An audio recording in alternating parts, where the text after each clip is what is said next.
Arrancamos como siempre con las dudas. Yo tengo una duda. ¿Sale el práctico 4? Tipo, sale tranqui ¿Qué es tranqui? y tranqui. Ay, yo qué sé, no sé, dime tú. O sea, hay que meterle. No lo vi del todo todavía, vi la primera parte nomás. Hay que meterle. Tipo, pero no es nada del otro mundo tampoco, me parece. Me parece que se lleva bien. No sé si tranqui, pero bien. Vamos a ponerlo así, no es fácil, tampoco Pero es imposible. tampoco es difícil. Está, me sirve. Es algo que si vos le metés así como le venimos metiendo, viste, hacer ejercicio y eso, sale. Bien. Ay, gracias. Dale, de nada. ¿Alguna Claro, otra? lo que pasa es que ya este sábado, no, el próximo, ya es el parcial lo que pasa. Sí, quedan 2 semanas, sí.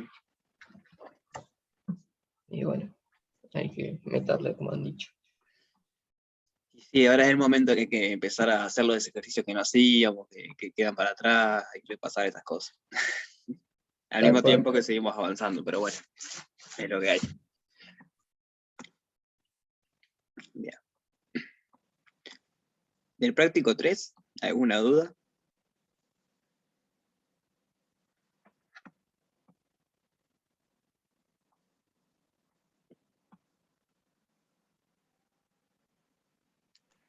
Ponele que del 10 en adelante no vi mucho. Sam. El 10 me acuerdo que lo mencionamos por acá. Si tipo, hiciste algo. Sí, algo hicimos. Y el 13 algo vi por ahí arriba que no era tan feo. Y más nada. Bien. Si te sirve esa info. Sí, bien porque hoy íbamos a hacer 11, 12, 13, así que qué bien. El 10 lo habíamos comentado la vez pasada un poco.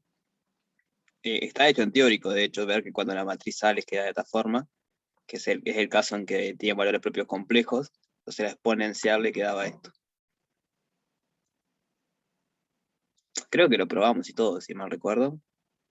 O sea, no lo terminamos de probar, pero lo encaramos y yo les dije que si se fijaban en la cuenta quedaba el Taylor después. Del coseno, cero, cero y menos coseno. Creo que lo probamos, sí. Parte de B dice probar que si A tiene un valor propio complejo, entonces existe una matriz P, no sé qué. Eso es de álgebra lineal, digamos. Básicamente le está diciendo que pueden diagonalizar cuando tiene valores propios complejos. O sea, que probar que es fijarse cómo es que se probaba en GAL 2.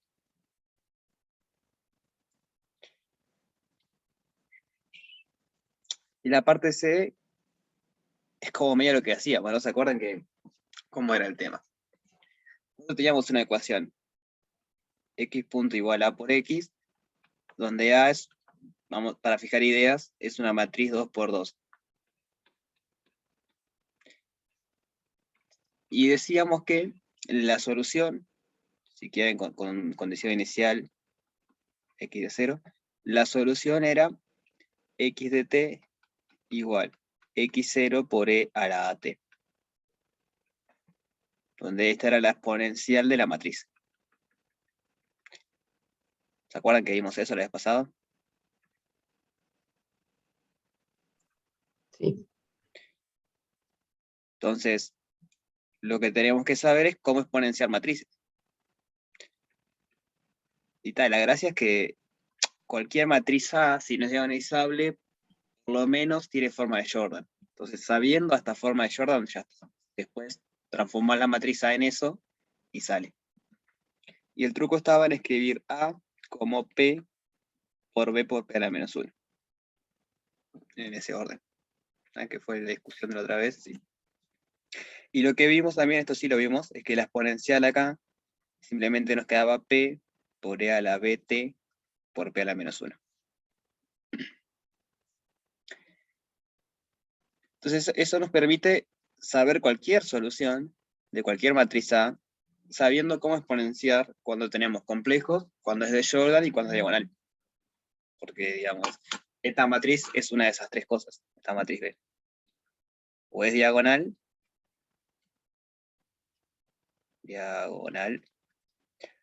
o es un bloque de Jordan, o sea, un bloque solo porque es 2 por 2, ¿no? Entonces, hay un solo bloque. o es de valores complejos. Tipo, es de la forma alfa, beta, menos beta, alfa. Acá son lambda igual alfa más y beta, valores propios complejos. Entonces, entendiendo cómo es que la exponencial de cada una de esas tres posibles matrices, ya está, tenemos todas las soluciones. Porque después aplicamos eso. A es igual a P por R a P menos 1, y sabemos cómo exponenciar la B. ¿Sí se entiende eso?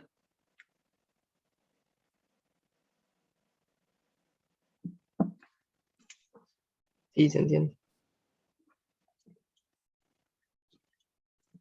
Entonces la parte C le dice eso. A partir de ahí B, hallar la exponencial de E a la AT para una matriz A que tiene un valor propio complejo. Entonces lo que sabemos es que cuando A tiene un valor propio complejo, ojo que A no es de esta forma ahora, sino que es una matriz cualquiera que tiene valores propios complejos. Lo que sabemos es que va a ser semejante a una de esta forma. O sea, vamos a tener esto que está acá, en otras palabras. Vamos a tener esta igualdad, entonces la exponencial de A la pueden ver como P por la exponencial de esto, que es esto que está acá. Es jugar con eso. ¿Sí se entiende la idea? O sea, ¿se entiende cómo terminar el ejercicio C?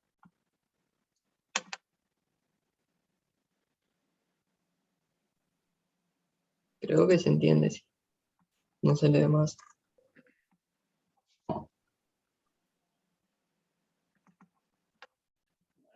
Supongamos que el silencio es que sí, o que no, no sé, digan algo. Bueno, yo sigo, pero si no se entiende, volvemos, ¿sí? Se entiende, se entiende. Buenas. Entonces, el 11 dice, encontrar, o sea, lo vamos a hacer medio rapidito el 11 porque no tiene nada del otro mundo. Lo interesante es el 12 y el 13. Pero tal, lo comentamos un poco cómo es.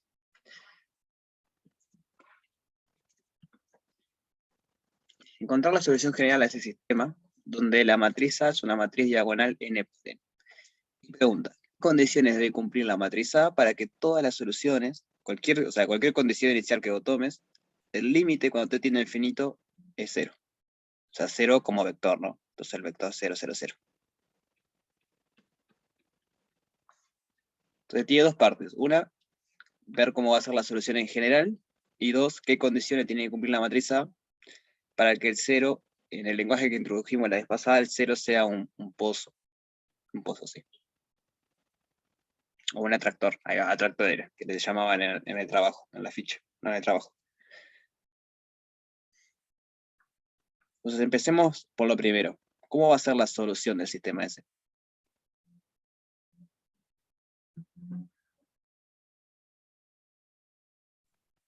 Una matriz fundamental por el vector de condiciones iniciales. Ahí va. Bueno, lo que escribimos arriba.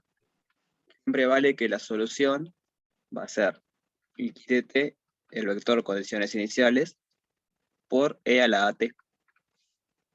A eso no importa quién es la matriz, a eso es general. Siempre va a valer eso. El tema es que ahora queremos ver cómo queda E a la AT cuando va diagonal. De hecho ya lo sabemos. Lo hicimos la vez pasada, ¿se acuerdan?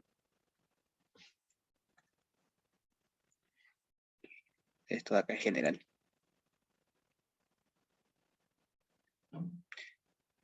General. No importa si A es diagonal o no. O sea, no importa cómo es la matriz, esto siempre vale. Lo que va a cambiar es cómo nos queda la exponencial dependiendo del tipo de matriz.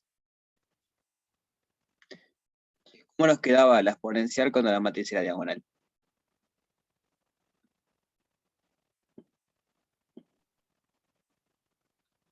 Exponencial de los elementos de la diagonal. Ahí va. ¿Se acuerdan eso? Lo vimos la vez pasada, ¿sí? Era hacer el Taylor, o sea, hacer el Taylor, la definición de la exponencial, que era como un Taylor, y les quedaba que en cada elemento de la diagonal les quedaba el desarrollo de Taylor de la exponencial. La exponencial como función real. A la lambda nt.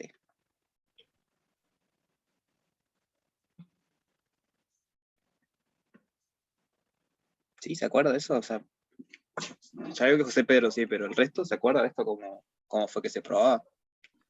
Sí, haciendo las cuentitas. Salía, me acuerdo. Bien. Entonces la solución va a ser x0 por eso, digamos. X0 va a ser algo de la forma,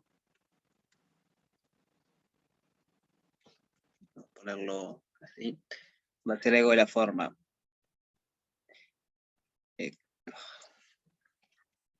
Son n variables, entonces x1, 0,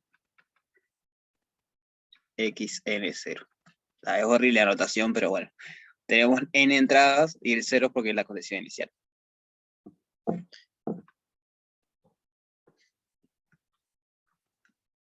Entonces, ¿cómo nos queda x de t, que es este vector por esta matriz? O sea, tiene que ser un vector. ¿Y cómo queda ese vector? ¿Se dan cuenta? O sea, sería este vector por las cosas que tienen lambda en la diagonal. O sea, e por lambda en la diagonal. Y 0 en el resto. Acá hay un 0, acá hay un 0. Perdón, una pregunta. Sí. ¿El producto no tendría que ser al revés? Porque estarías haciendo un vector por una matriz n por n, y eso no te daría un vector, digamos. Te quedaría otra matriz, ¿o no? No. O sea, vos recorres esto así, recorres esto así. Tiqui, tiqui, tiqui. Ah, probablemente estoy integrando. O sea, esto es una matriz 1 por n. Tiene una fila, tiene n columnas. Y esta es una matriz n por n. Entonces, n con n, todo bien. Si estuviese de otro lado, sí tiene que ser vertical, digamos, porque necesitas que sea n por 1. Entonces se te vincula con este n. Yo porque en el teórico de Matías siempre los ponen en el orden contrario, digamos. Lo Pone pone primero acá, la exponencial, después por el vector. pero lo pone vertical. Pero claro, sí, es Sí, eso. es lo mismo. Si lo pones de este lado, lo pones vertical y es lo mismo. Porque con la matriz diagonal conmuta. Las matrices diagonales siempre conmutan con todo. Entonces, Ahí si va, quieren, me confundí con eso. Está, gracias. lo vemos así, digo, porque si en teórico lo vieron así, vamos a intentar respetar eso. No, tranqui, fui yo que me entreveré nomás O sea, es este con las producto, va a dar dimensiones. lo mismo. Ahí va. ¿Y cómo queda ese vector? Solución. Sin hacer el producto, tienen que saber cómo es. Cómo eran las soluciones cuando la matriz era diagonal. Antes de meter una matriz fundamental y todo, cuando hacíamos la cuenta a mano, ¿cómo eran las soluciones? Una constante por la exponencial. Ahí va. O sea, si hacen el producto van a ver qué es eso. Es x1, 0 por e a la lambda 1t, x2, 0 por e a la lambda 2t, y así. xn, 0 por e a la lambda nt. O sea, recuerden que esto está generalizando lo que hacíamos antes. Y ya sabíamos cuánto daba antes cuando era diagonal. Entonces, si esto está generalizando, en el mismo caso tiene que dar lo mismo.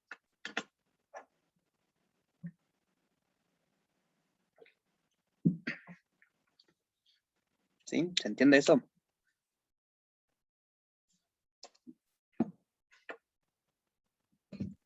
Se entiende. Bien. Entonces, si una matriz n por n es diagonal, la solución siempre va a ser eso. Ponen las condiciones iniciales, se elevan cada elemento de la diagonal, multiplican por t, los elementos de la diagonal, y está. Digan la solución.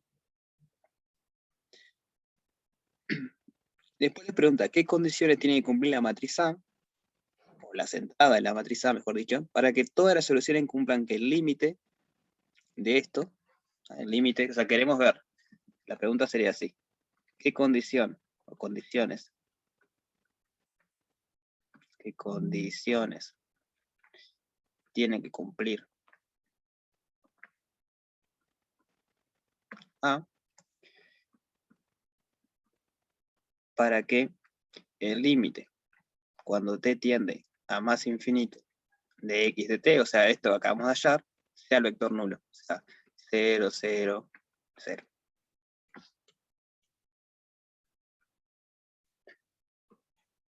¿Qué les parece? ¿Qué tiene que cumplir los elementos de la matriz A? que todos los elementos de su diagonal sean menores que 0, que Bien. sean negativos. O Ahí sea, va. todos los valores propios sean negativos.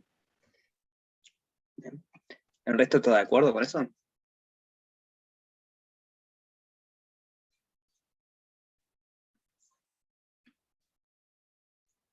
¿No podría ser también el X1 0, X2 0 sea todo 0? Sí, pero te pide para toda condición, está bien. Para que todas las soluciones. Esto es algo general lo que sucede, lo que está diciendo el compañero. El punto, el origen siempre queda quieto, digamos. ¿Está? Entonces ahí no tendrías condiciones en el A, porque si pones todas las condiciones iniciales 0, te queda 0, 0, 0. Está bien la respuesta. Pero la pregunta se dio cuenta de eso, entonces nos pide que todas las soluciones, que esa y todas las demás. No importa dónde empieces, tenés que ir al origen. ¿Sí se entiende la diferencia? Como un poquito más fuerte. Sí, sí, se entiende, se entiende. Por un lado es claro que positivo no pueden ser, ¿no? Porque si hay uno que sea positivo, supongan que es este, cuando t tiende a infinito, esto tiende a infinito. A más o a menos dependiendo de la condición inicial, pero no tiende a cero. Negativos tiene que funcionar, porque ahí sí, todos, si son todos negativos, tiende a cero. La pregunta es si podría haber alguno que valga cero.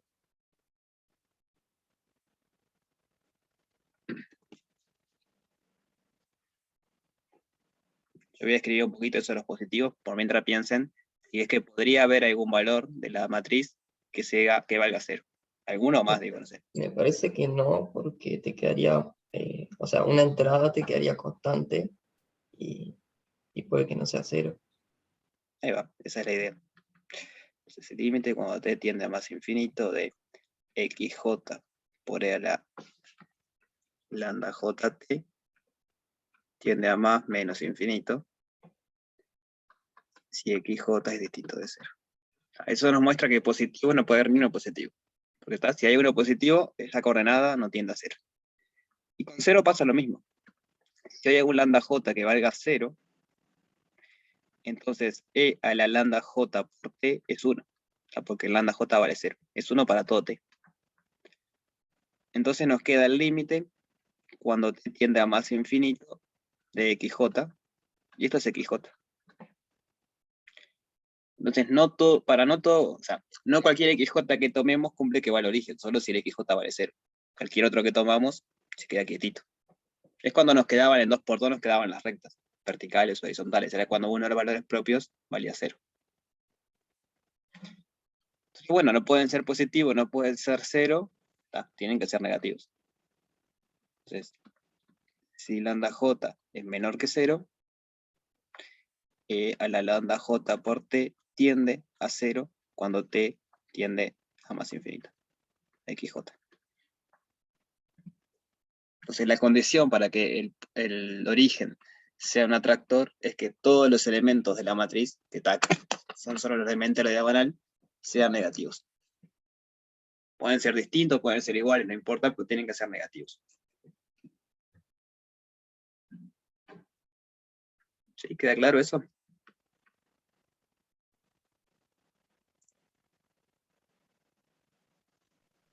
Queda claro, sí.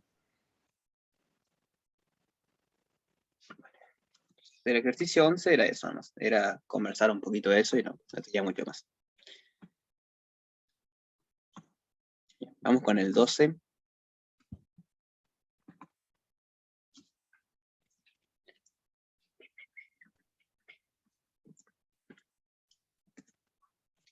El 12 es, en resumido, ahora lo leemos bien, pero se trata de un método para encontrar soluciones particulares de unas ecuaciones diferenciales muy particulares, valga la redundancia. Entonces, concentrémonos en la parte A. Tenemos una matriz A y tenemos que alfa no es un valor propio de A.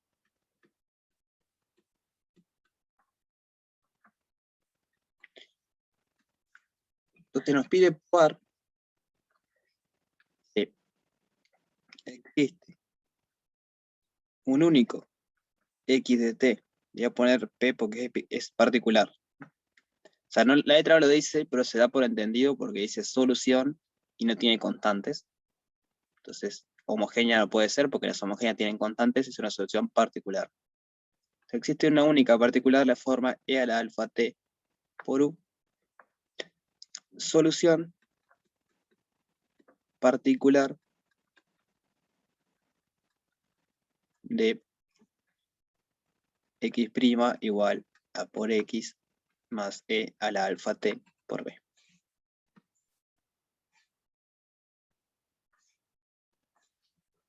Entonces, es una matriz M por N. N por N, perdón. Esto es un vector de Rn. Y esto también es un vector de Rn.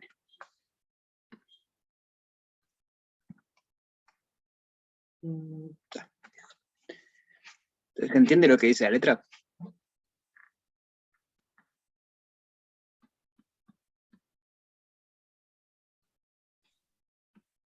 Y se entiende.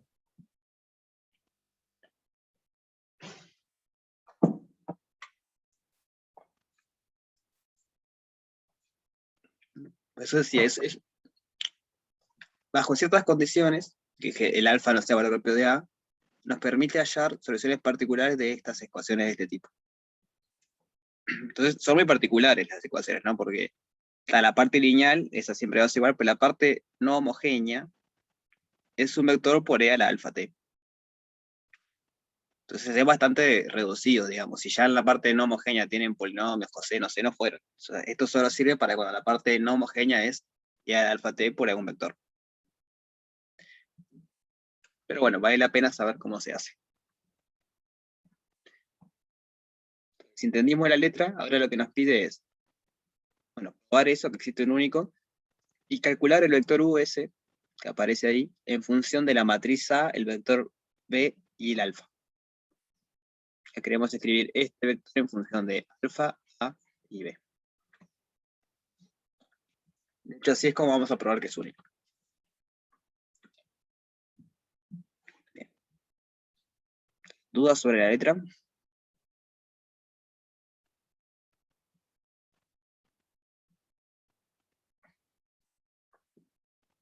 ¿No? Entonces les pregunto. Tenemos que probar que hay una única solución o una única función de esta forma. ¿Cómo podemos probar que hay una única función de esa forma? O sea, ¿qué quiere decir que sea única? A lo que voy.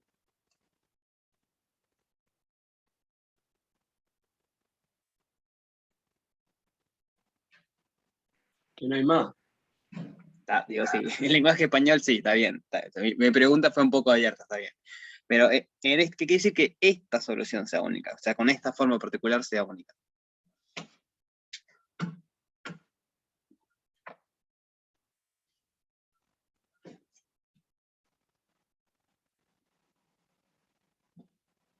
O sea, ¿cómo? Le cambio la pregunta un poquito. ¿Cómo podría ser que no sea única? ¿Qué tendría que pasar?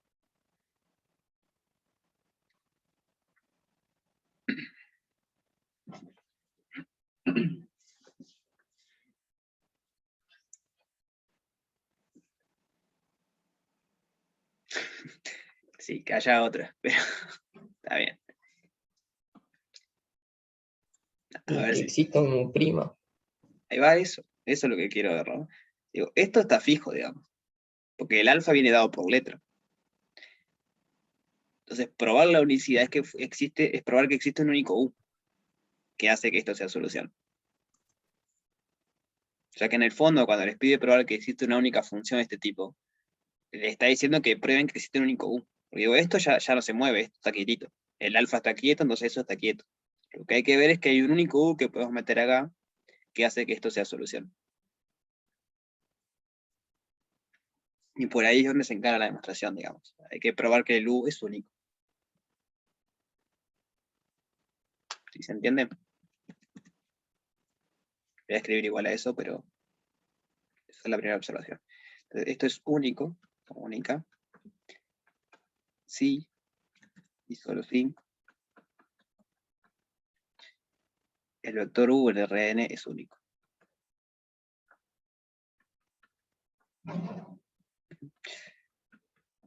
ya que e a la alfa t está fijo.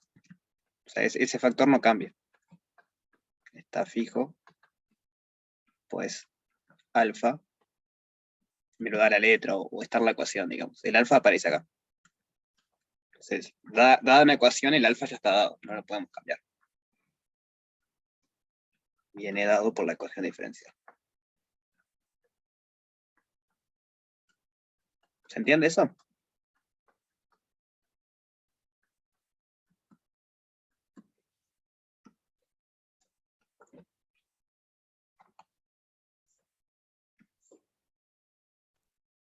Sí, se entiende.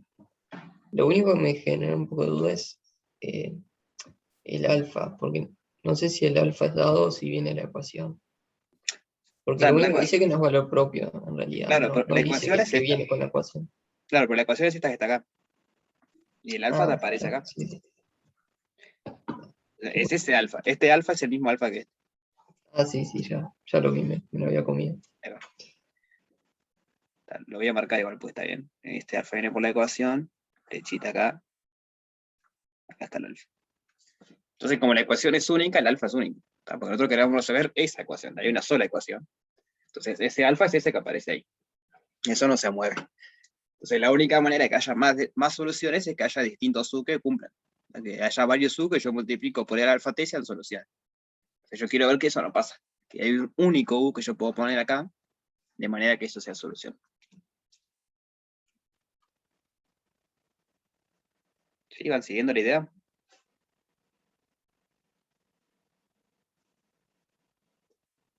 Sí. Bien. Entonces, bueno, tenemos que probar eso, que hay un único U.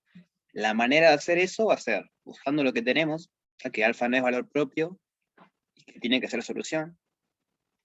Queremos poder escribir U en función de A, B y alfa. Entonces, esta va a ser la estrategia. ¿Cómo empezamos?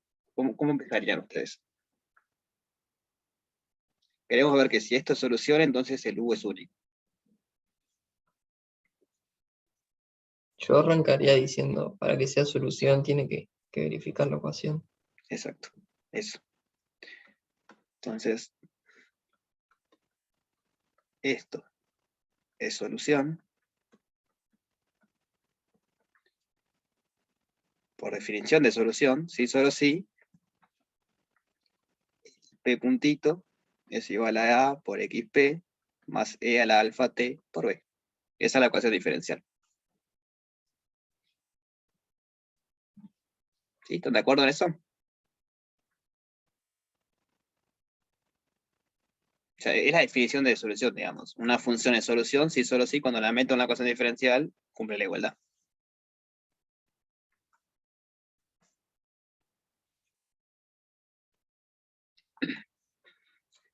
El tema es que sabemos la forma explícita, entonces la podemos derivar. ¿Cómo nos queda esa función derivada?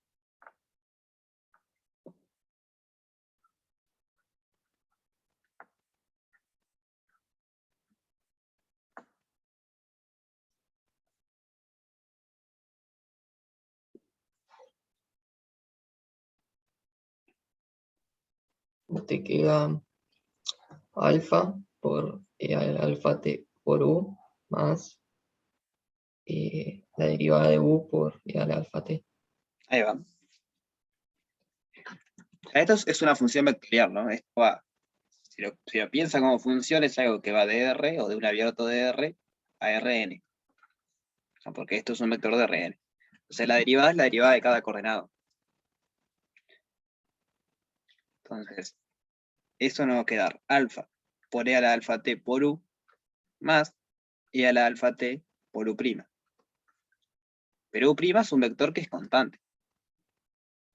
Porque digo, cuando en la letra siempre que siempre que la letra diga con U en Rn y no diga más nada, asume que es fijo. O sea, es un vector de Rn que está ahí quietito. Entonces, si el U es constante, ¿cuánto vale su derivada? 0. 0. ¿No? Esto vale 0 porque U es constante, es un vector constante.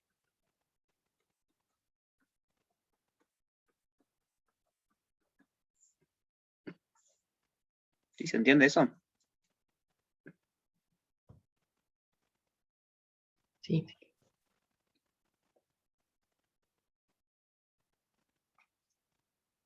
¿El resto venimos bien hasta acá?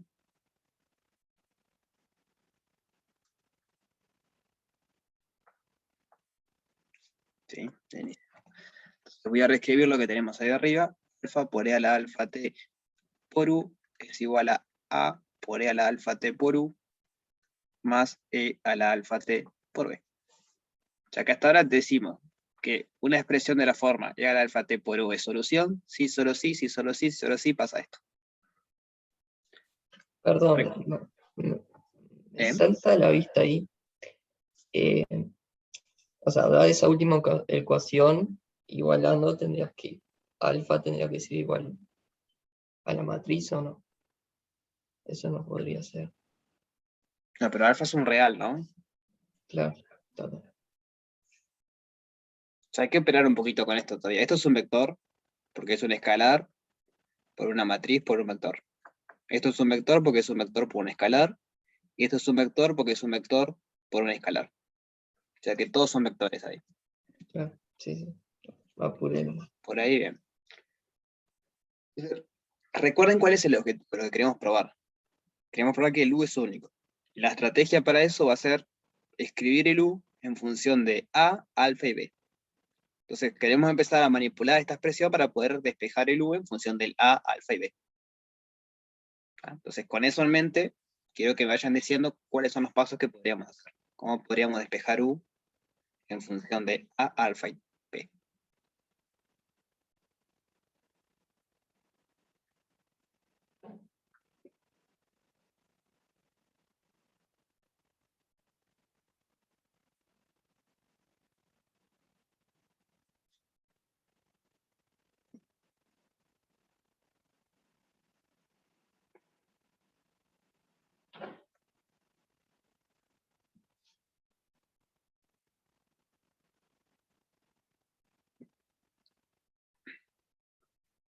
Hay un truco general que podemos hacer cuando tenemos una expresión así. Puede factorizar según Ahí el va, alfa t. exacto. Cuando tenemos una expresión así, la exponencial sabemos que nunca vale cero. Entonces factorizando podemos eliminarlo. Hasta ahora voy a hacer bien la cuenta, pero eso vale siempre. Siempre que tenemos una expresión, una igualdad, donde aparecen exponenciales multiplicando todas las cosas, te puedes olvidar de la exponencial. Entonces, la idea es, saco el factor comunal e al alfa t, paso todo para el mismo lado, menos a por u más b, esto tiene que ser cero. Y ahora se hace el hecho de que esto siempre es mayor que cero. La exponencial nunca se anula. Para ningún alfa, para ningún t. ¿Sí se entendió ese paso? Lo pasé todo para la izquierda y saqué factor común e al alfa t.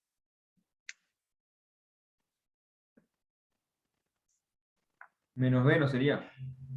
Sí, menos b. Gracias. En chat logaritmo. Claro, logaritmo lo que te complica es acá, digamos, en la suma esta.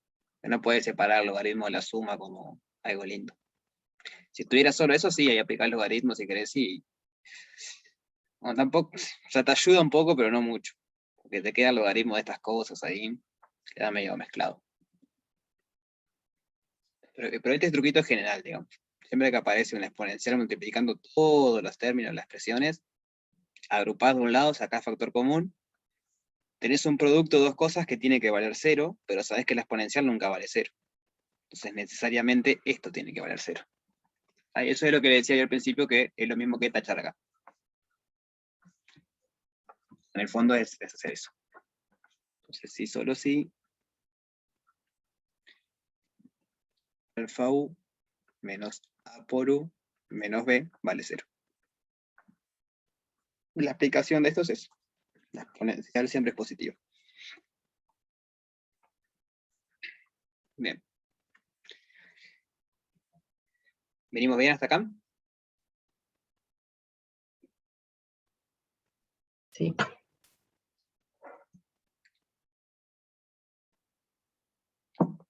¿Cómo seguimos? O sea, tengan en mente siempre el objetivo. El objetivo final es despejar U en función de alfa, A y B. Entonces, ¿cómo podemos seguir ahora?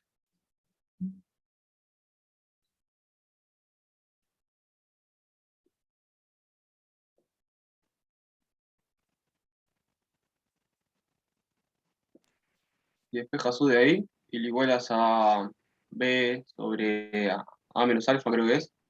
Alfa menos A. Bueno, por ahí, pero ojo que A es una matriz, entonces dividir entre matrices no podemos, pero va bien la idea.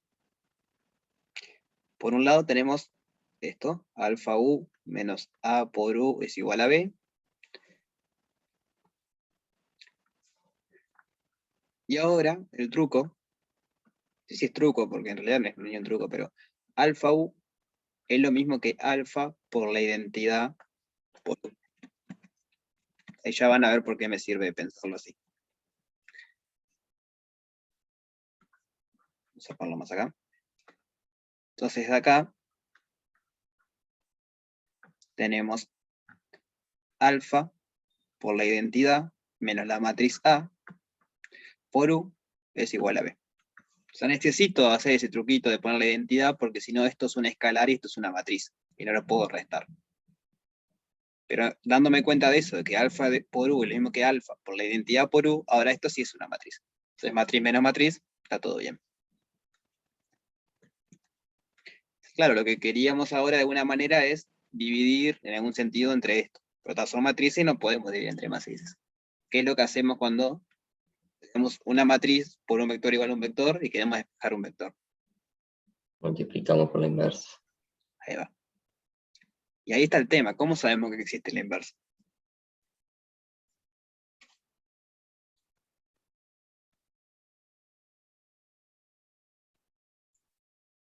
De alguna manera tenemos que asegurar que la inversa existe. ¿Qué decía de A? Ah, Del A no decía nada, decía algo del alfa. Que no es valor propio. Ahí va, el alfa no era valor propio. ¿Y eso qué nos dice sobre esta cantidad que está acá?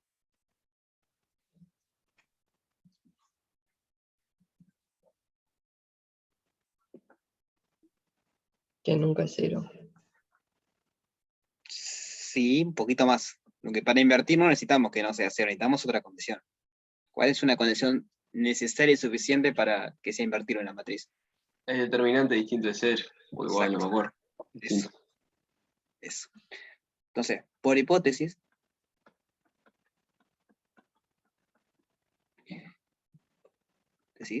sabemos que el determinante de A menos alfa identidad es distinto de cero.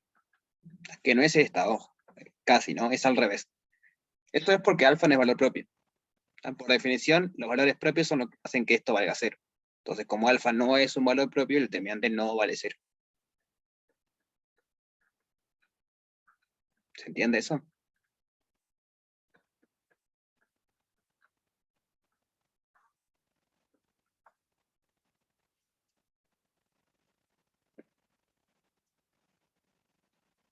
sea, por definición nomás. ¿A qué le llamamos valor propio?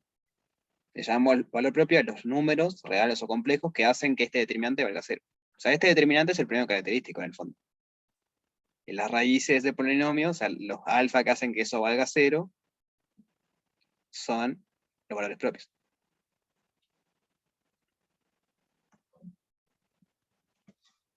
¿Sí? ¿Se entiende la idea? Sí, se entiende. Entonces, ahora hay que ver cómo relacionamos el determinante de A menos alfa por la identidad con el determinante de alfa identidad menos A. Porque son casi la misma matriz, pero no es la misma matriz. ¿Cómo relacionamos esos dos determinantes?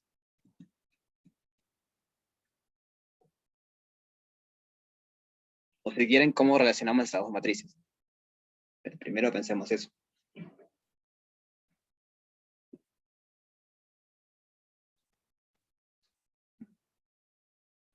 Escribo acá. ¿Cómo se relacionan alfa identidad menos A con A menos alfa identidad?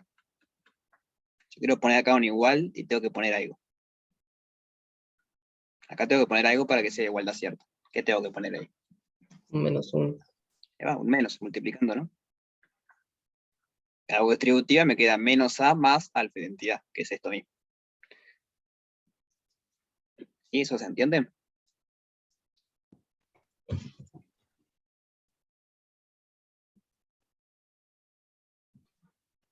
¿Se entiende? Sí. Bien. ¿El resto me vienen siguiendo? Sí. Entonces, una vez que entendimos cómo se relaciona la matriz, la pregunta es, ¿cómo se relacionan los determinantes de estas dos cosas? El determinante de alfa i menos A, ¿cómo se relaciona con respecto al otro? Acá tengo que poner algo, y acá viene el determinante de A menos alfa identidad. Sería un -1 a la n, puede ¿Ah? ser. Menos 1 a la n. Eso es porque cuando ustedes multiplican una fila por un escalar y aplican determinante, el escalar sale para afuera. Entonces, como hicieron menos 1 por toda la matriz, multiplicaron todas las filas por menos 1. Como la matriz es n por n, salen n veces el menos 1. Entonces, menos 1 a la n. Pero en particular, si esto es distinto de 0, que lo sabemos, porque ahora sí es esta cantidad que tenemos acá, entonces por menos 1 o más 1, también es distinto de 0. Y esto nos asegura que va a ser invertible. Voy a poner eso acá. Luego, el determinante de alfa identidad menos A es igual a menos 1 a la n por el determinante de A menos alfa identidad, y esto es distinto de 0. Entonces, como es distinto de 0, es invertible. Entonces, alfa i menos A es invertible.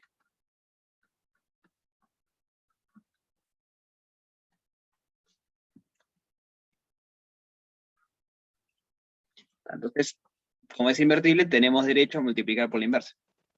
Es alfa i, sí, solo sí. Sí, solo sí. Alfa i menos A a la menos 1. Alfa i menos A por U. Y para que sea una igualdad, tengo que multiplicar de ambos lados por lo mismo. Entonces, a la menos 1 por B. Esto es la identidad. Así que tenemos que U lo podemos escribir como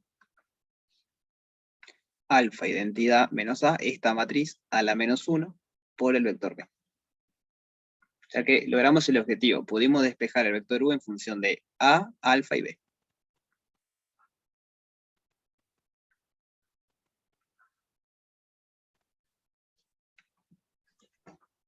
¿Duda Y de ahora, este?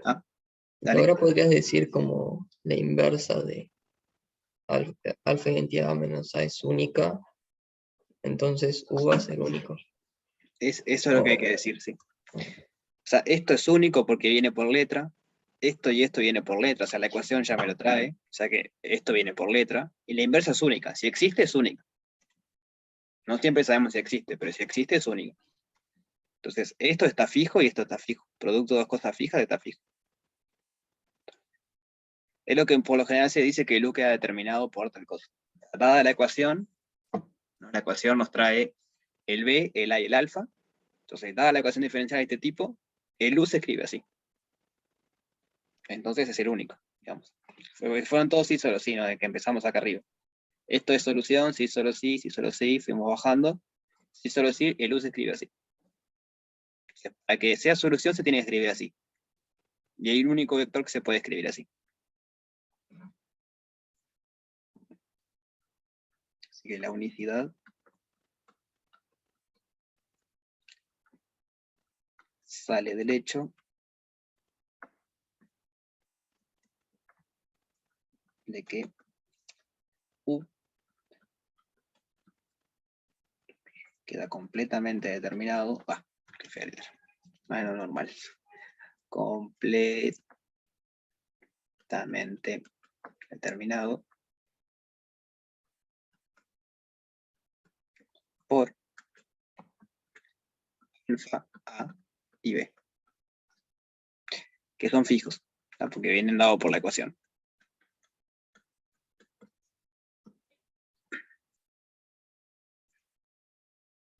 Bien. ¿Se entiende el remate ahí cómo es?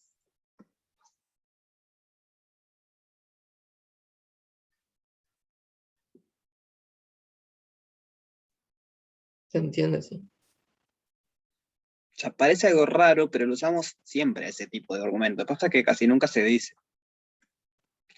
Pero, por ejemplo, cuando ustedes tienen una ecuación de segundo grado, x más c igual 0, y dicen que las únicas soluciones tienen que cumplir Bhaskara, la unicidad es porque las soluciones estas dependen de los coeficientes.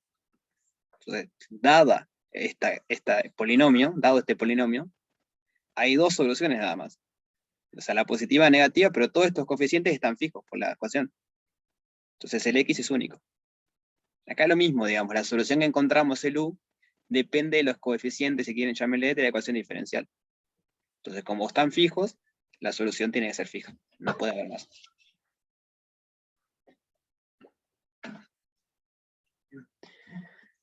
Entonces, bueno, tenemos un método para hallar soluciones particulares de ese tipo de ecuaciones.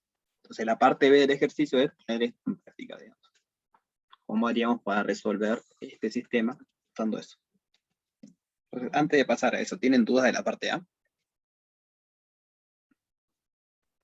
Yo no tengo ninguna duda, pero sí una pregunta. Dale. A modo de curioso nomás. Sí. ¿Podríamos haber llegado a alguna conclusión si no hubiéramos hecho esa suposición de que U era un vector constante, por eso su derivada nos daba 0? ¿O nos hubiera quedado algo que no podíamos resolver? No, si el 1 es constante, no sé, porque llegás hasta acá y...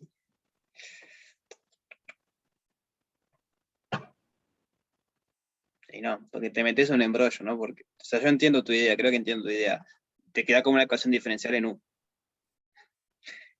Pero es como que estás queriendo hallar una solución donde te queda otra ecuación diferencial y queda el mismo tipo aparte, porque es U'. ¿Cómo nos quedaría? Nos quedaría U', las exponenciales se van por lo mismo de hoy. Esto tiene que ser alfa identidad menos A por U más B. Entonces, nuevamente es una ecuación lineal no homogénea. Bueno, podría ser que salga por ahí. No me parece que salga muy rápido, pero...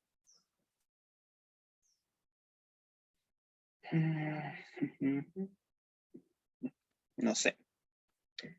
Está medio raro. Está bien, lo voy a pensar. Porque me quedé pensando que capaz que se podía como generalizar un poco más, descartando esa suposición de que U era constante. Claro.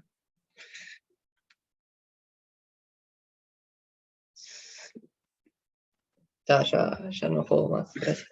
No, todo buena la pregunta, me quedé pensando, sí. Capaz que se puede probar, sí. Bien. Entonces ahora queremos usar esto que vimos recién para resolver este sistema. Entonces, ¿cuál sería el primer paso para empezar todo? ¿Qué les parece?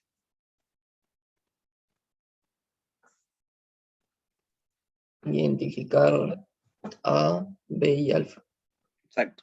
Dicho de otra forma, escribir esto en forma matricial. Entonces, ¿cómo nos queda? X punto tiene que ser una matriz por X más E a la algo por un vector B. Bueno, dejamos acá, tiene que venir un vector, y acá viene E a la algo por T. Y acá hay una matriz 2 por 2. Entonces, empecemos por la matriz. ¿Cómo son los coeficientes de la matriz?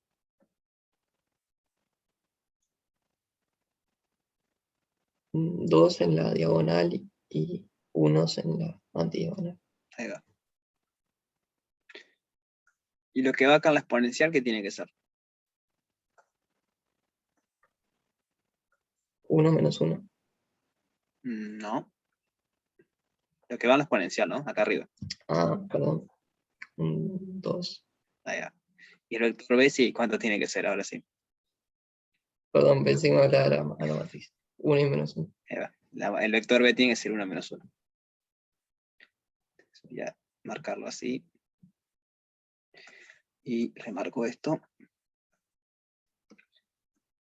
Entonces logramos identificar lo que es el A, lo que es el B, y lo que es el alfa.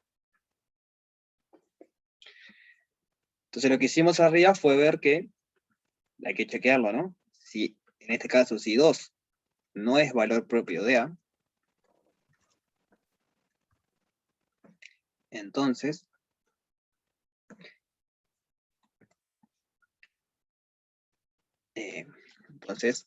X particular de T igual E a la alfa T por U es una solución particular.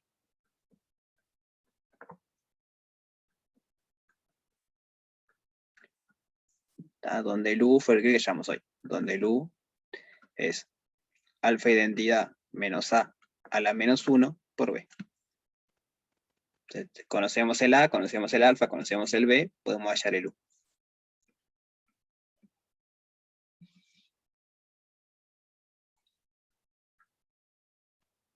¿Sí? ¿Se entiende eso? Se entiende, se entiende. Bien. Luego, ¿qué queríamos usar? Lo que usábamos antes, que una solución general va a ser la solución homogénea más la particular. La gracia es que la particular tenemos una forma de hallarla. O sea, es invertir una matriz 2×2 y multiplicar por un vector, y hallamos el U. Acá no es alfa, acá es 2. Ahí a la 2T. Entonces tenemos una solución particular. Después lo que hay que hacer es hallar la homogénea. Por otro lado, sabemos hallar X, H, solución de XH punto igual 2, 1, 1, 2 por XH. Es lo que veníamos haciendo. Diagonalizamos, o vemos si es diagonalizable, en el caso que no sea, diagonalizamos, hallamos los cambios de base, la matriz P, no sé qué, no sé cuánto, y ya. Entonces sabemos hallar la homogénea, sabemos hallar la particular, entonces sabemos todo. Ahora sumamos y ya está. Cuarto paso, la solución general es X de T homogénea más particular.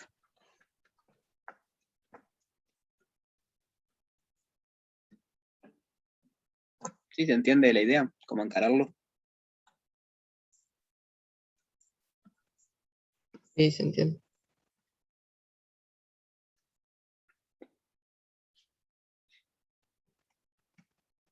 Entonces, ¿dudas de cómo terminarlo ahora?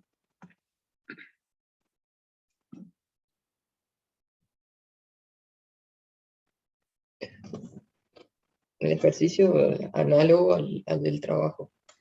Es parecido al Lo tenemos que trabajo, entregar. pero ahí va. Pero la parte no homogénea es distinta, digamos. Pero el mecanismo es el mismo. Si sabemos cómo calcular una homogénea y sabemos cómo calcular una particular, ya está. Tenemos todo. Claro.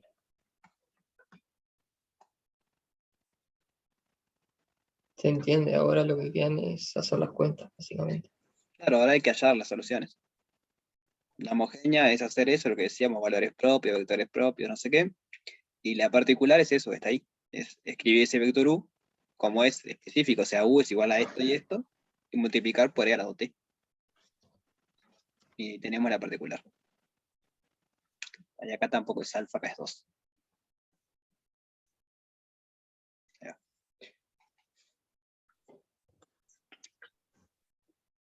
Así que bueno. Entonces, les dejo eso para que hagan y vemos el último, el 13. Dale, me parece bien.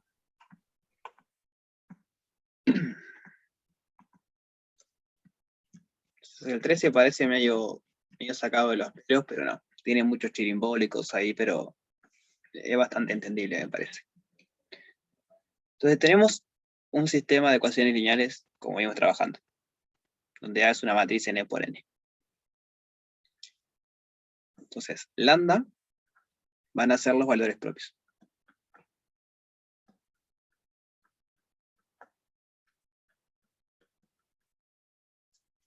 Si quieren, póngale un índice, no sé, lambda i, son valores propios. Como la matriz n por n tiene a lo sumo n valores propios, son finitos. Así que está todo bien. Entonces nos definen ahora 3 subespacios vectoriales. A ver. Por un lado tenemos lo que se llama el subespacio estable, que va a ser la suma directa de los subespacios propios, pero solamente de los subespacios propios cuyos vectores propios tienen parte real negativa. Entonces esto se lee suma directa, ahora recordamos lo que es la suma directa. Suma directa de los subespacios propios asociados a valores propios con parte real negativa.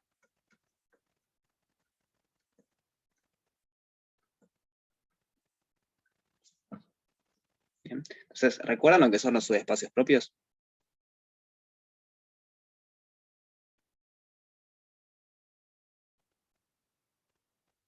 Dicho coloquial, es donde viven los vectores propios. O sea, el kernel de, digamos, si el valor propio de lambda tiene multiplicidad m, entonces el E sub lambda es el kernel de A menos lambda identidad a la m. Donde m es la multiplicidad algebraica, la multiplicidad como raíz de eso. Es lo que hacemos cuando llamamos vectores propios. En el fondo los vectores propios viven en los subespacios propios.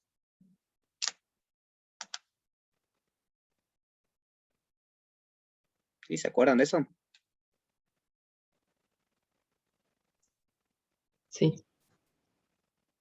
A mí lo que siempre me confunde, pero creo que se le llaman subespacios generalizados, que eso entra un poco en juego cuando llamo la forma de Jordan y eso. Eso siempre me confundió. Pero creo que no es necesario en esto.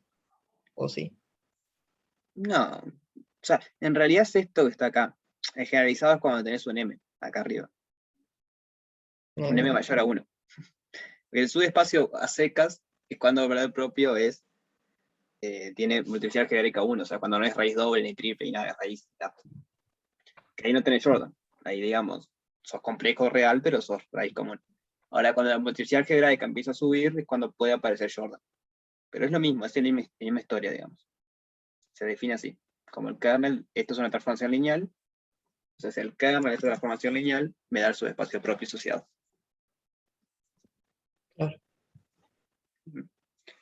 Entonces, sumamos todos esos subespacios, pero solo los subespacios para los cuales el lambda tiene parte real negativa. O sea, imagínense que tenemos en R3 y tenemos, no sé, un bloque de Jordan 2×2 y una raíz irreal. Entonces nos fijamos cuál de esos tiene parte real negativa y hacemos la suma directa.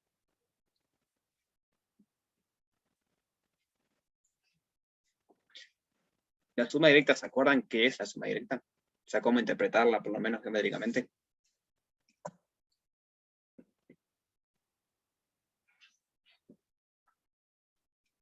No, bien. O sea, para el caso finito, la suma directa es lo mismo que el producto cartesiano.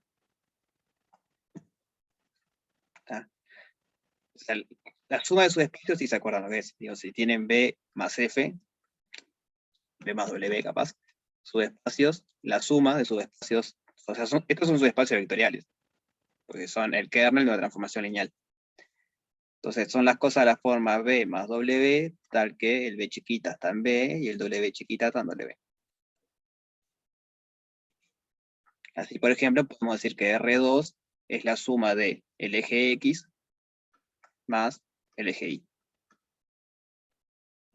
¿Por qué? Porque el eje X son todas las cosas de la forma X0, Y el eje Y son todas las formas 0i. Entonces, cuando lo sumamos, nos dan cosas de la forma xy, que es R2. Todas las cosas variando x y en R, tenemos todo R2. Y decimos que la suma es directa cuando, digamos, la suma es directa si estos solo se intersectan en el origen. O sea, si el único punto en común que tiene es el origen. Bien. Y entonces eso, geométricamente, cuando hay finitos sumandos, la suma directa se comporta igual que el producto cartesiano, o sea, B por W.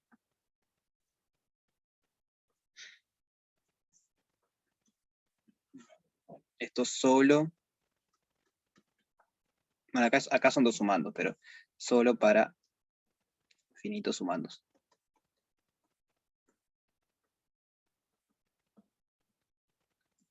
O sea, piénsenlo así, agarran, ¿qué es lo que tiene esto? Si hay n sumandos, es algo de dimensión n, donde cada entrada vive en algún subespacio.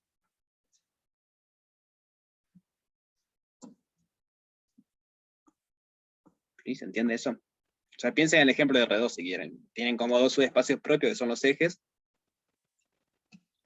En realidad cualquier dos rectas que no sean iguales. ¿Está? Y cuando hacen la suma directa le da todo R2.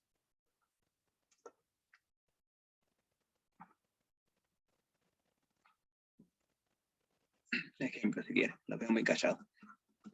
Ejemplos. En R2 o en R3 tenemos W, B1, que sea el subespacio generado por el vector 1, 0, 0. A lo que normalmente llamamos eje X. Que B2 sea el subespacio generado por el vector 0, 1, 0. Y que el B3 sea el subespacio generado por la recta 0, 1, 1. Por la recta, por el vector. Entonces son todos subespacios. Voy a hacer los ejes cartesianos en gris. Y después dibujo los subespacios. Entonces el B1 es el eje X.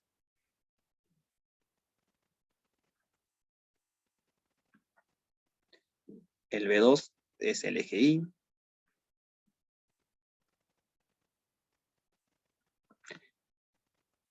Y el B3 no es el eje Z. El B3 es una recta que pasa por el origen y pasa por este punto. O sea que pasa por este punto y por el origen. O sea, este es el B3. Pusiste el B3 dos veces. Ahí Sí. en rojo sería B2. Gracias.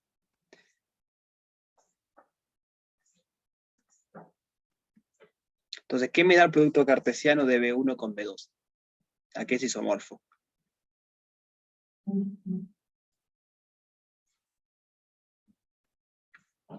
Capaz tenía que ir antes. Cuando yo digo producto cartesiano, ¿entiendes de qué estoy hablando? No. Capaz que...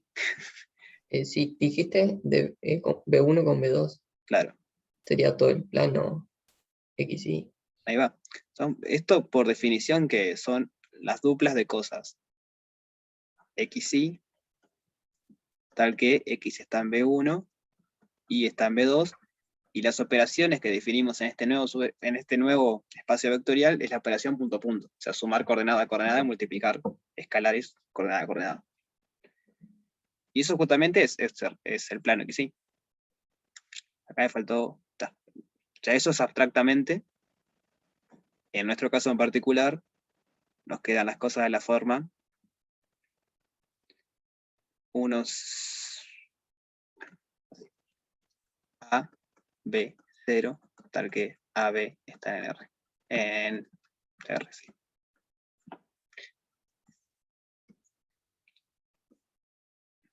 Y la suma es directa por eso, porque las dos subespacios, los dos ejes, solo se cortan en el origen.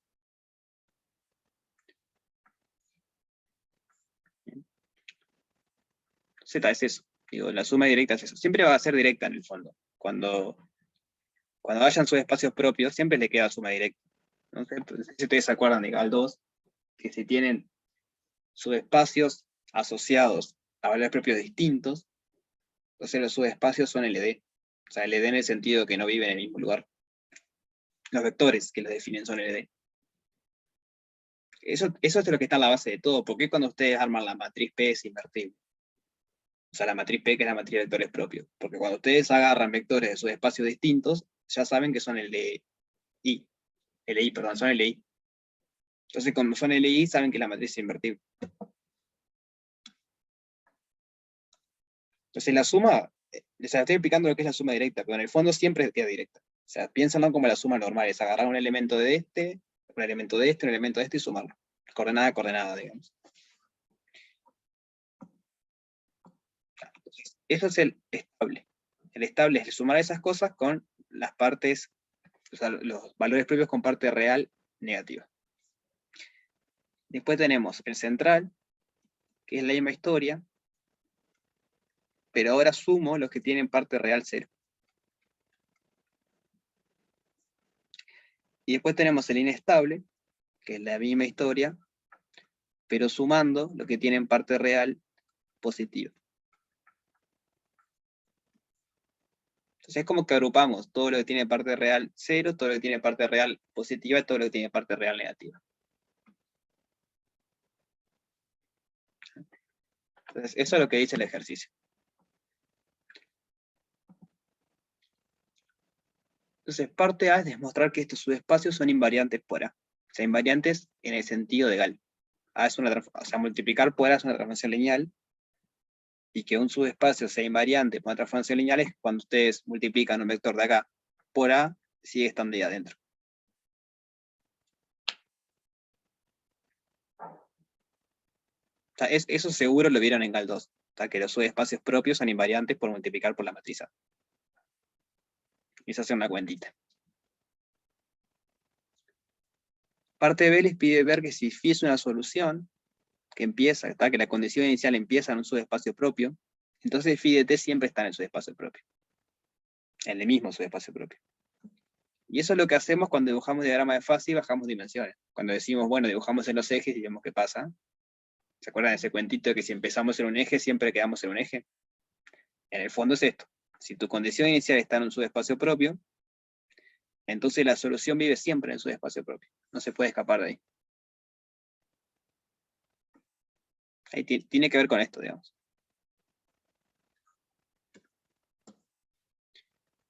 ¿Sí se entiende qué es lo que pide demostrar? Sí, se entiende.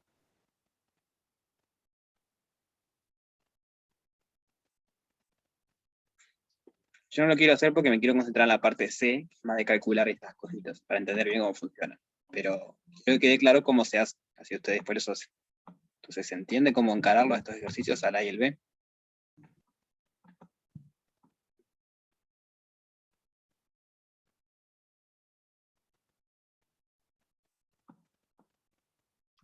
Yo creo que la idea está. Hay que ver cómo escribirlo. Bien.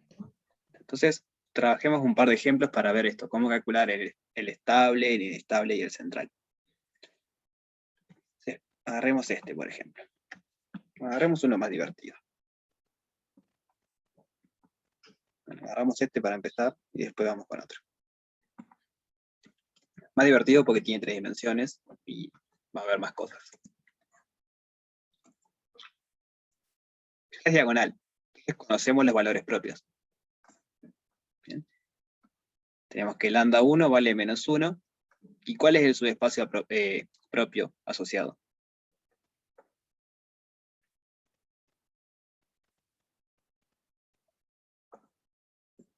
Está en esta posición. Es el espacio generado por el 1, 0, 0. Ahí va, es el eje X, es eso. Cuando colgamos los vectores estamos diciendo eso, que el subespacio propio es eso. Entonces esto es el generado por el 1, 0, 0.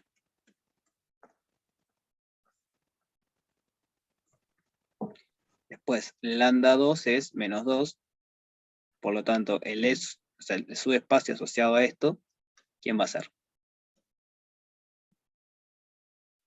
Generado por el 0, 1, 0. Ahí va, 0, 1, 0. Y por último, el lambda 3 es igual a 3, y entonces el subespacio asociado es el eje Z. Entonces, bien, tenemos los valores propios, tenemos los subespacios. Ahora lo que tenemos que ver es cuáles son positivos, a cuáles valores propios son positivos, cuáles son negativos, etc. Entonces, el inestable era la suma directa de los subespacios propios cuando la parte real del valor propio es negativa. Entonces, ¿cuáles son los sumandos que tengo en este caso? El espacio propio asociado a lambda 1 y lambda 2. Ahí va. Entonces, E menos 1 más E menos 2. Entonces, reconociendo que el E asociado al lambda 1 es el eje X y el E asociado al lambda 2 es el eje Y, la suma directa es el plano X.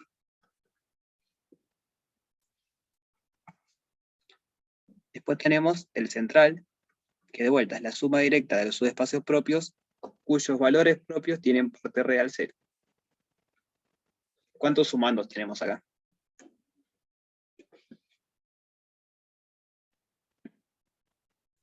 Ninguno. Ninguno. Entonces la suma que me queda, Vacía Vector nulo. o cero. Vacío. Sí. vacía. Digo, si no hay ningún sumando, Claro. no hay nada para sumar. Y después el inestable es lo mismo, pero con la parte real positiva. Entonces hay único sumando que me queda acá.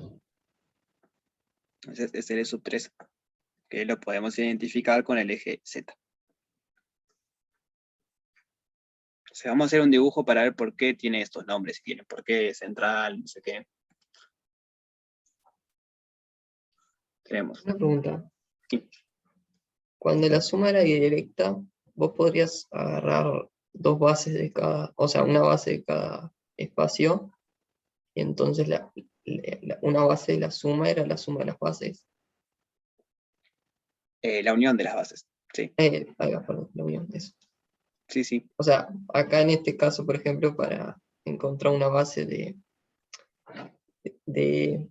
y a la S, perdón, no me acuerdo el nombre de ese subespacio, sería agarrar la base de el subespacio propio asociado a -1 y unirlo con la base del subespacio propio asociado a -2. Claro, es eso. Y eso es. O sea, básicamente puedo decir que la base es 1, 0, 0, 0, 1, 0.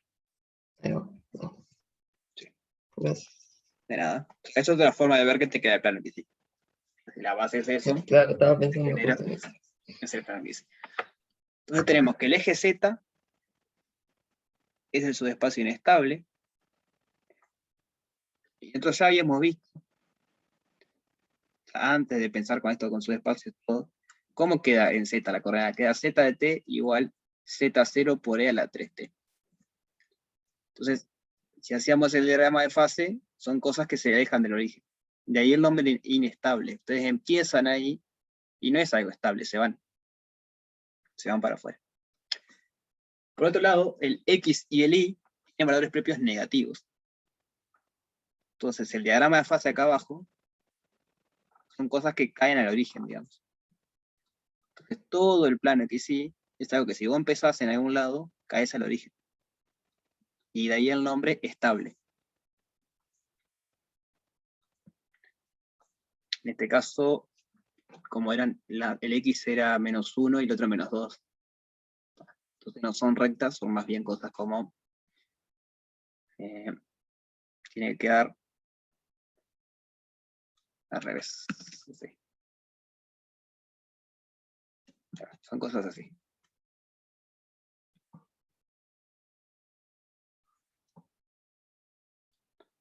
Que van al origen. Esto es en el plano XY, ¿no?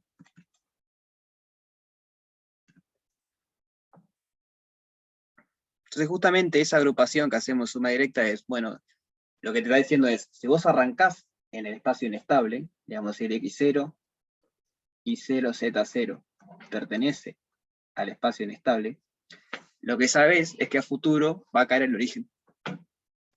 Porque justamente vos sumaste todos los subespacios que pasaba eso.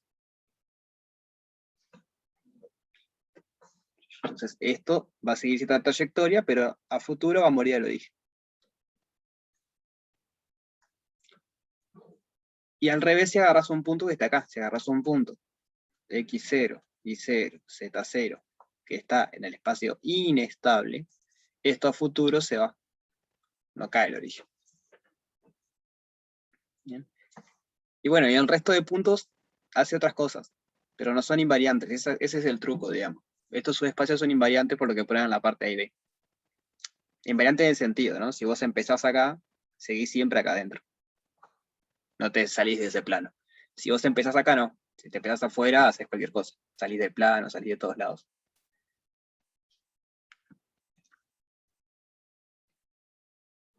¿Se entiende un poco más por qué esas definiciones?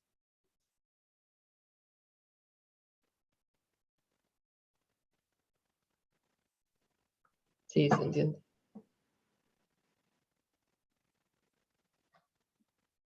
¿El resto? Se entiende, se entiende. Bien. Entonces, a ver si hay algún ejemplo con lo que quiero. Puede ser. Sí. A ver.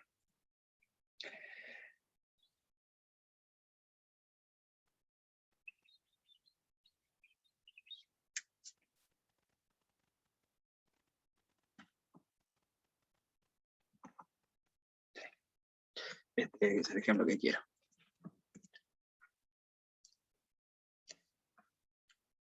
Entonces, ahora la matriz no es diagonal.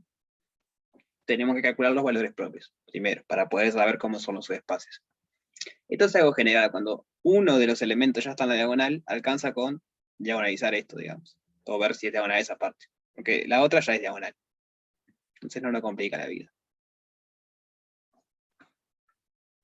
Entonces veamos los valores propios de B.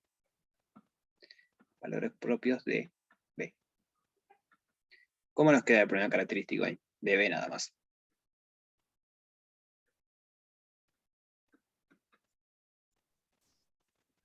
Lambda cuadrado más 1. Ahí va.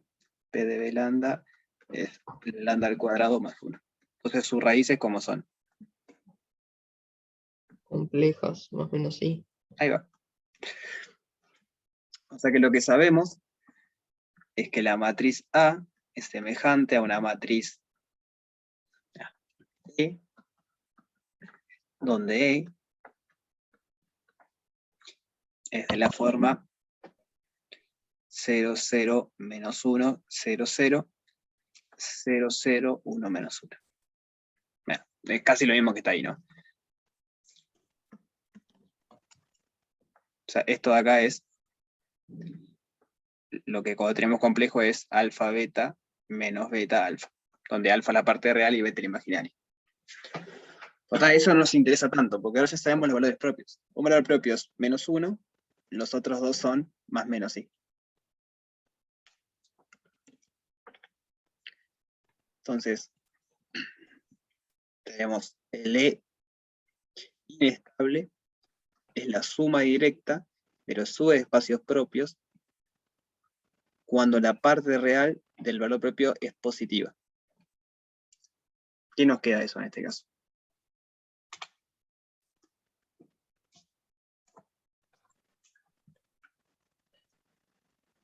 ¿Cuántos sumandos tenemos ahí?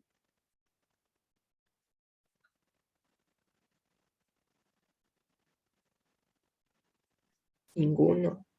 Ninguno, ¿no? Porque la parte real de los complejos esto valen 0 y la parte real este es menos 1. Por lo tanto no hay ningún sumando, esto me da vacío.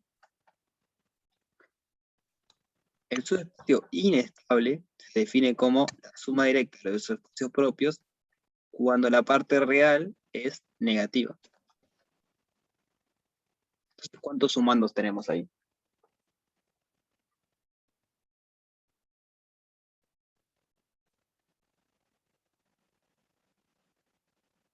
el asociado a -1 Ahí va, el asociado a -1. y el asociado a... Ah, no, Ese no. No, porque los asociados tienen parte real 0. Y no tienen parte real, así es 0 no es negativo. Y en particular, ¿qué subespacio es? Hay que fijarse en qué columna está puesto, ¿no? 0, 0, 1, el eje Z. Ahí va. Es el subespacio generado por el 0, 0, 1. Entonces después tenemos el central, que se llama central porque no es ni estable ni inestable, que es la suma, pero ahora los valores propios que tienen parte real 0. Entonces en este caso nos queda el E sub I, suma directa con el E sub menos I. Entonces fijándonos, esto está asociado al eje X y al eje Y. Por lo tanto, esto es igual al subespacio generado por 1, 0, 0, 0, 1, 0. Acá hice lo que decía hoy José Pedro, uní las bases de cada uno y tengo la base de todo.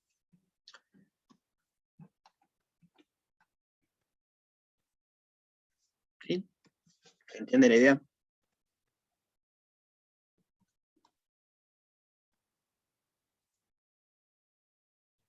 ¿Entiendes? Bien. Entonces, veamos cómo queda el diagrama de fase para entender un poquito de vuelta por qué. Sí, vamos acá.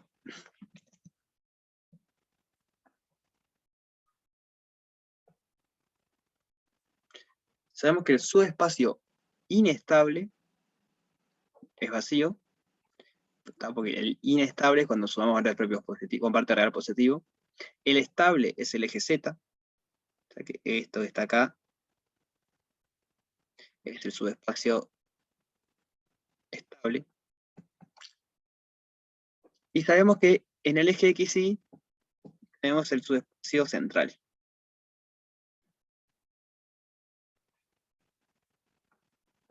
Todo el eje X. O sea, el eje X, el eje Y, todo lo que genera, o sea, todo el plano, digamos. Pero voy a borrar esas rayas porque quiero hacer un dibujo y no se va a ver nada así. ¿Pero por qué se llama así?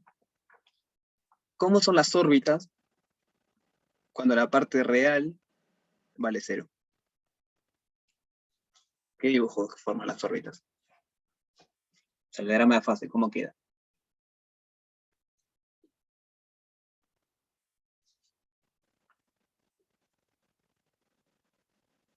Perdón, ¿cómo era la pregunta que... ¿Cómo queda el diagrama de fase cuando tenemos valores propios complejos con parte real 0? Quedan circunferencias. Entonces, acá abajo en el plano XY nosotros sabemos que tenemos circunferencias.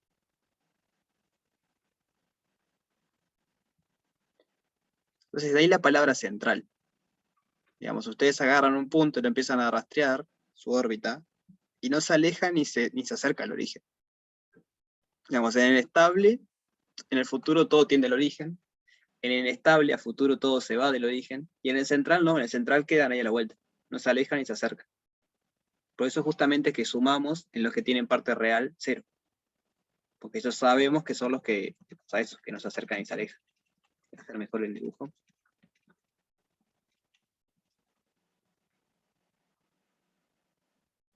Ahí va.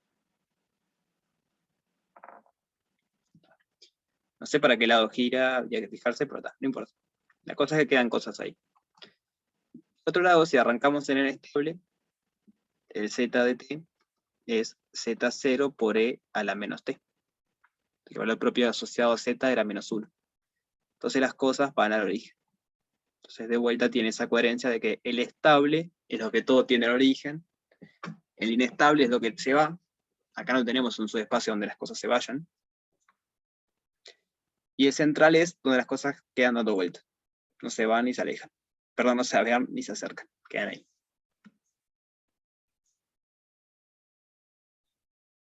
¿Sí? Entonces se entiende la idea cómo es más o menos.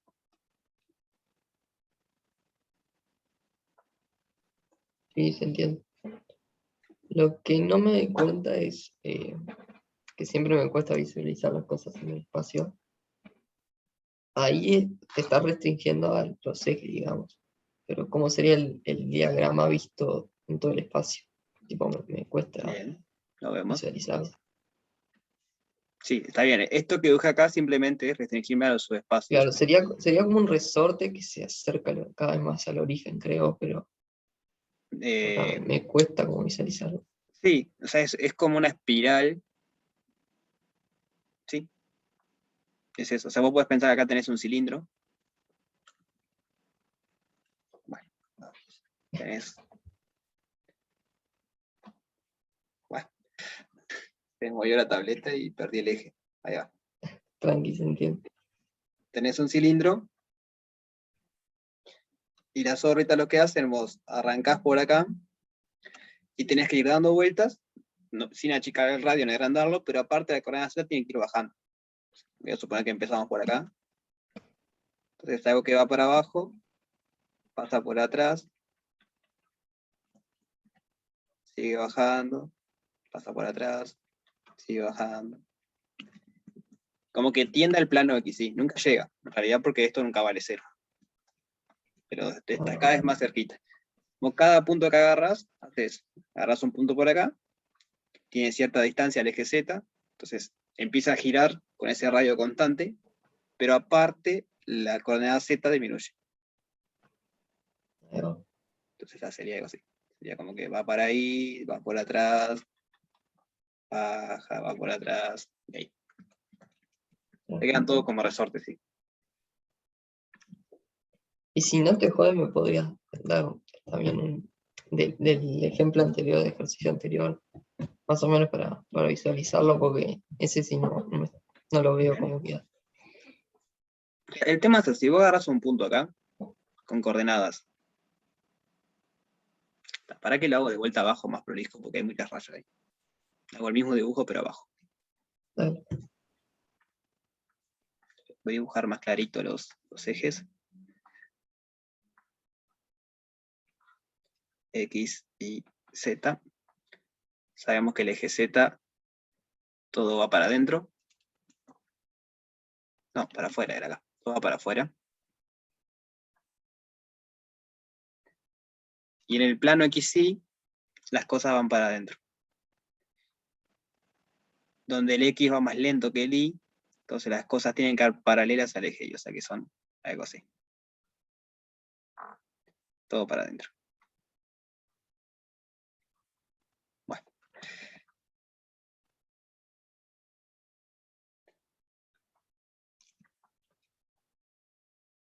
Opa, para otro lado. Y acá lo mismo. Entonces ahora sí, agarras un punto genérico con ciertas coordenadas, o sea, fuera de los ejes, ¿no? Porque los ejes ya sabemos cómo se comportan. Agarras un punto que tiene cierto x0, cierto y0, cierto z0. Entonces la proyección en el plano XY tiene que ser esto azul que está acá. Digamos, lo que vos verías, si no le prestás atención a la altura y solo ves lo que hay en el plano XY, tiene que darte esa como hipérbola. Hipérbola como parábola. ¿Eso se entiende? Sí, se entiende. Y después la tercera coordenada vos sabés que sube.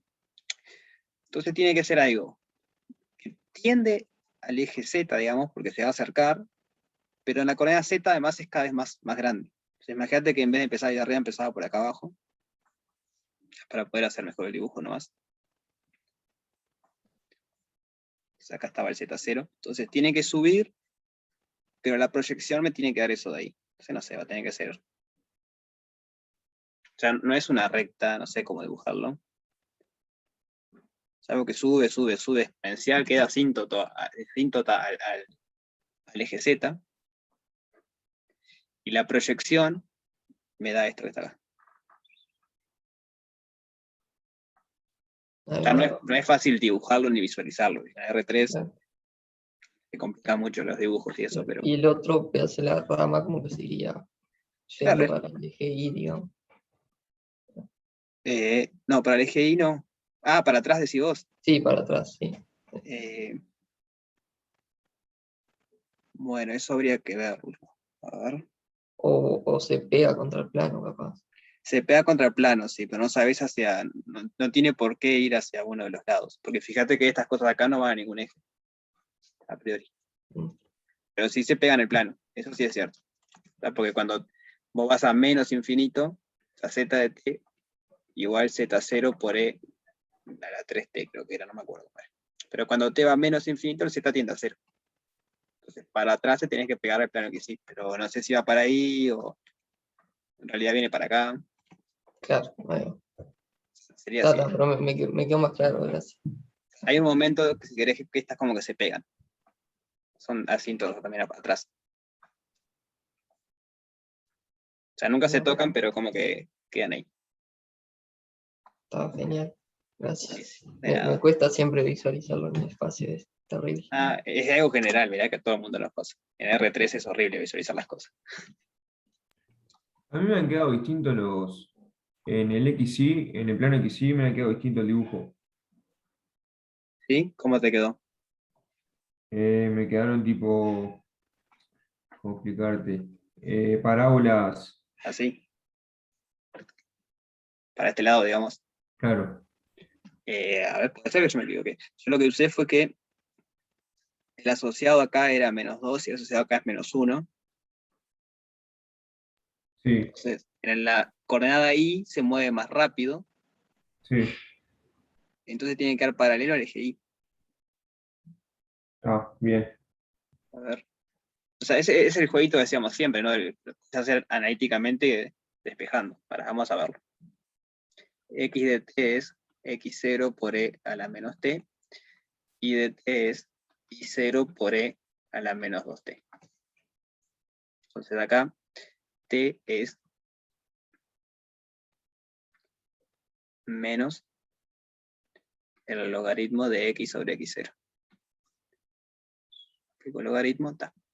Entonces cuando vengo acá, y de t es y0 por e a la menos 2 logaritmo de x sobre x0.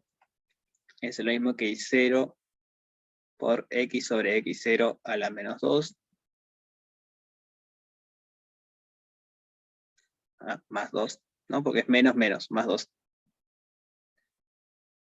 Entonces esto es y0 sobre x0 al cuadrado, una constante por x al cuadrado. O sea que mirado en el plano XY tiene que ser como una parábola, porque es y igual a una constante por x al cuadrado. Sí quedan al revés.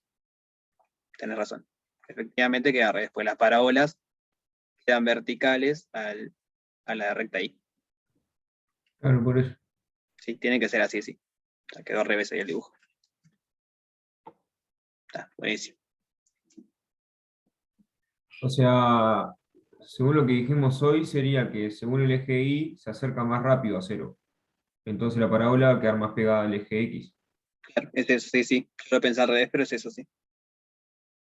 Además, gracias. De nada. ¿Alguna otra duda que tengan?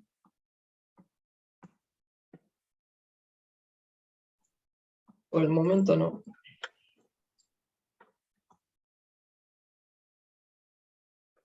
Bueno, nos vemos el miércoles entonces. Que pasen bien. Vale, muchas Muchas gracias por la gracias, clase. profe. Nos vemos el Gracias. miércoles.